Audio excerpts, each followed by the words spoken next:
I wanted to read you a few paragraphs. So just sit down and relax and listen.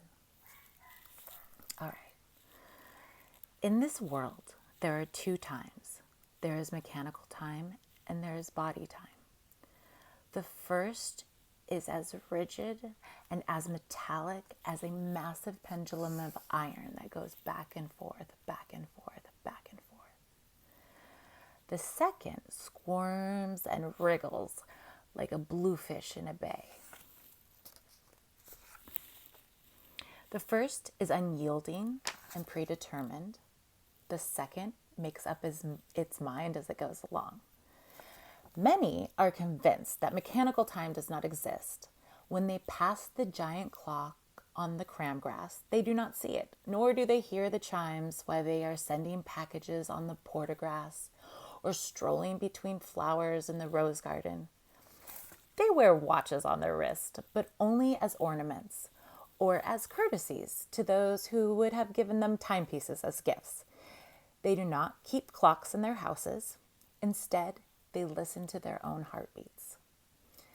They feel the rhythm of their moods and desires. Such people eat when they're hungry, go to their job at the millery or the chemist whenever they wake up from their sleep, make love all hours of the day. Such people laugh at the thought of mechanical time. They know that time moves in fits and starts. They know that time struggles forward with a weight on its back when they are rushing an injured child or bearing the gaze of a neighbor wronged. They know, too, that time darts across the field of vision when they are eating well with friends or receiving praise or laying in the arms of a secret lover. Then there are those who think that the body does not exist. They live by mechanical time. They rise at 7 o'clock in the morning. They eat their lunch at noon and their supper at 6. They arrive at their appointments on time, precisely by the clock. They make love between 8 and 10 at night, and they work 40 hours a week, read the Sunday paper on Sunday, play chess on Tuesday night. When their stomachs growl, they look at their watches to see if it's time to eat. When they begin to lose themselves in a concert, they look at the clock above the stage to see when it will be time to go home. They know that the body is not a thing of wild magic, but a collection of chemicals, tissues, and nerve impulses. Thoughts are no more than electrical surges in the brain. Sexual arousal is no more than a flow of chemicals or certain nerve endings. Ooh, I messed that up. Sexual arousal is no more than a flow of chemicals to certain nerve endings. Sadness no more than a bit of acid transfixed in the cerebellum.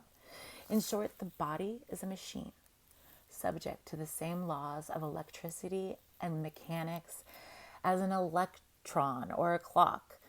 As such, the body must be addressed in the language of physics. And if the body speaks, it is speaking only of so many levers and forces. The body is a thing to be ordered, not obeyed. Taking the night air along the river Are, one sees evidence of two worlds. A boatman gauges his position in the dark by counting seconds adrift in the water's current. 1, 3 meters. 2, 6 meters. 3, 9 meters. His voice cuts through the black in clean and certain syllables.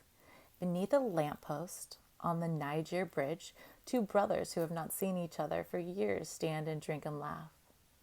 The bell of the St. Vincent Cathedral sings 10 times. In a second, lights in the apartment lining Scuffle Street will wink out in a perfect mechanized response, like the deductions of Uchild's geometry.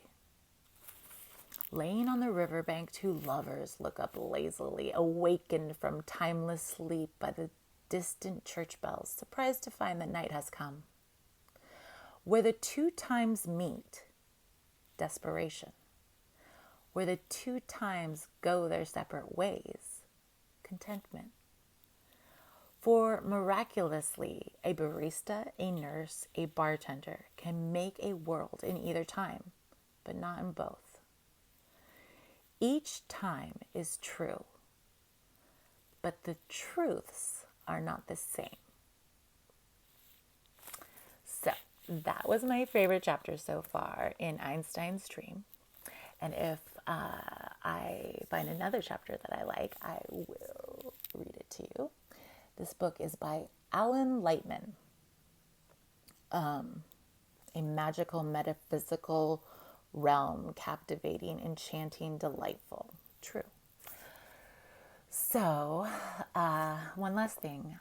I got 1 subscriber on my last video. So I just wanted to really thank that person for subscribing. And I'm hoping for number 2.